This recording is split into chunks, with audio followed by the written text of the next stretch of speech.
స్వయంభూ భోగి గణపతి పీఠం చేపట్టిన ఇంటింటా త్రినాద వ్రత మేళాలు ఘనంగా జరుగుతున్నాయి. పీఠం ఉపాసకులు దూసలపూడి రమణరాజు తెలిపారు. సనాతన ధర్మంలో ఆధ్యాత్మిక సత్యం ఒకటేనని, దైవం ఒక్కడే అనే తత్వాన్ని చాటి చెప్పేందుకు కాకినాడ రాజీవ్ గృహకల్పలో 16వ త్రినాద మేళ అత్యంత వైభవంగా జరిగింది. స్వయంభూ కాకినాడ భోగి గణపతి పీఠం 19వ వార్షికోత్సవం సందర్భంగా లోక కళ్యాణాన్ని కాంక్షిస్తూ మాఘమాసం నుండి ప్రతి ఆదివారం భక్తుల గృహాల్లో ఈ విశిష్ట వ్రతాలను నిర్వహిస్తున్నారు. ఈ వారం శబరిమల పాదయాత్రికులు చిత్తజల్ల వీరభద్రారావు నాగమణి దంపతుల గృహంలో భక్తి శ్రద్ధలతో త్రిదేవి త్రినాద వ్రతమేళ పూజలు నిర్వహించారు. ఈ సందర్భంగా పీఠం వ్యవస్థాపక ఉపాసకులు దూసలపూడి రమణరాజు వరలక్ష్మి దంపతులు మాట్లాడుతూ బ్రహ్మ విష్ణు మహేశ్వరులనే త్రిమూర్తులను ఏకపీఠంపై ఆరాధించే త్రినాద వ్రతం సమాజంలో ఆధ్యాత్మిక చైతన్యాన్ని, మానసిక ప్రశాంతతను అందిస్తుందని పేర్కొన్నారు.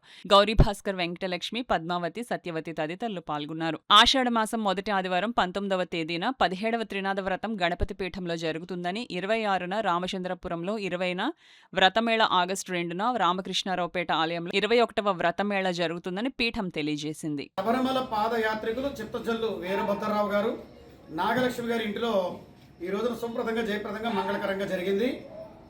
ఈ త్రినాద వ్రతం ప్రత్యేకించి జ్యేష్ఠ మాసం, అధిక మాసం కావడం వలన 12 ఏళ్లకు ఒక్కసారి అధికంగా ఒక వారం వస్తుంది. ఆ ఆదివారం పురుషోత్తమ మాసంలో రావడం వారి అదృష్టం. అదేవిధంగా వచ్చే నెలలో అంటే ఆషాఢ మాసం అంటే 17వ తేదీన భోగి గణపతి పీఠంలో 17వ త్రినాద వ్రతమేళ కార్యక్రమం జరుగుతుంది సాయంత్రం 6:30 గంటల సమయానికి.